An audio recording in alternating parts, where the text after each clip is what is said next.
Railway Parade for how many years now? It's 38 years, I think. A long time. And in that time, I've really enjoyed Mortdale.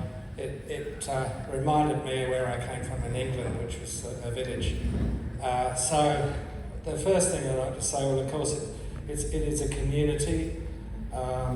We've got people from all different walks of life and different cultures, and it's built up over 100 years since the wartime First World War settlers came in. Now, when this all sort of started back in 2018, the council committed to consult the community, and they themselves said that development was identified as one of the key concerns in every one of the engagement processes that they undertook. They didn't want to see it becoming like Hurstville. And they also said that they wanted to protect the quieter streets of suburbs from development that doesn't fit the local character. Yet, despite all of that, they produced a plan that both increases our density and includes buildings that are totally out of character.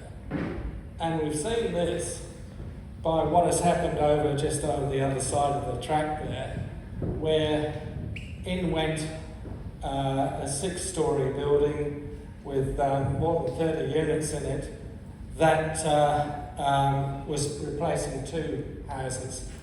So, and there are more units going right now being built on either side of there, and they want to put more units in Carrington Street as well.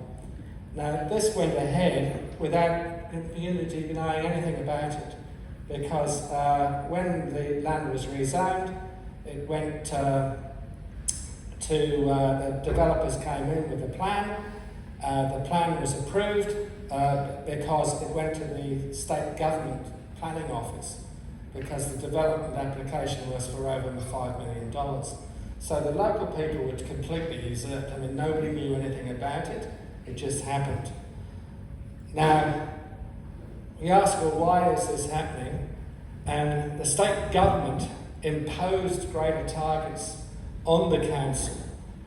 And the council had to provide between 2021 and 2026 local government area between 3,500 and 4,500 new dwellings.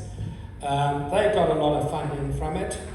A proposal was put to the council in to the state government in June 2020, and it was actually rejected. It didn't meet the Southern District Plan targets.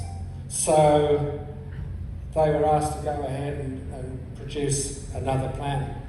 Part of the plan was that Mortdale would build an extra 969 dwellings, and that there would be extra allowed for affordable housing. So you get a 6-storey high, and you can add a couple of extra stories to put affordable housing in.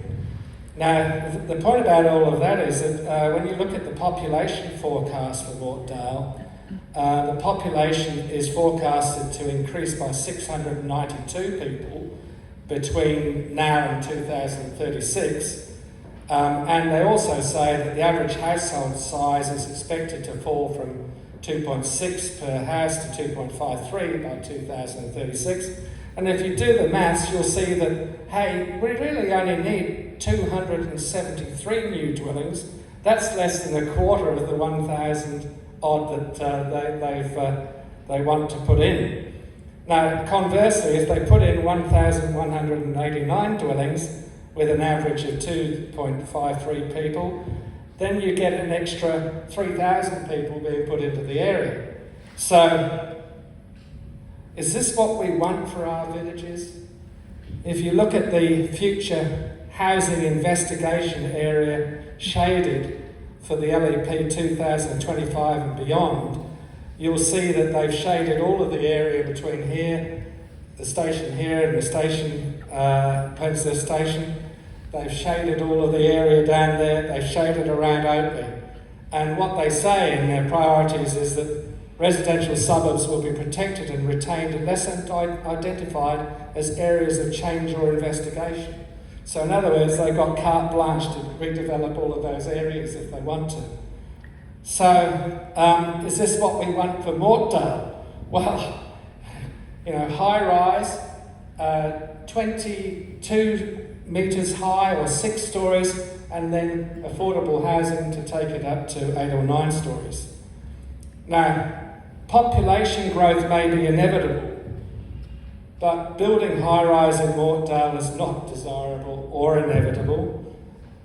We've got to urge the councillors to vote down the Mortdale Masterplan, stop rezoning people's homes, stop planning buildings above 12 metres that allow state planning to take over and hand control to the developers, reduce the number of new dwellings to 273, in line with the forecasted increase in population. Abide by the community's wishes. People have said that they prefer duplexes, townhouses and villas as opposed to units. Put in a larger commuter car park. And finally, we need to create some sort of village piazza meeting place to improve Mortdale, not worsen Mortdale. And this really does come back that the council must defend the wishes of the people with state planning and refuse to allow them to dictate and override our democracy and hand control to the developers. Thank you.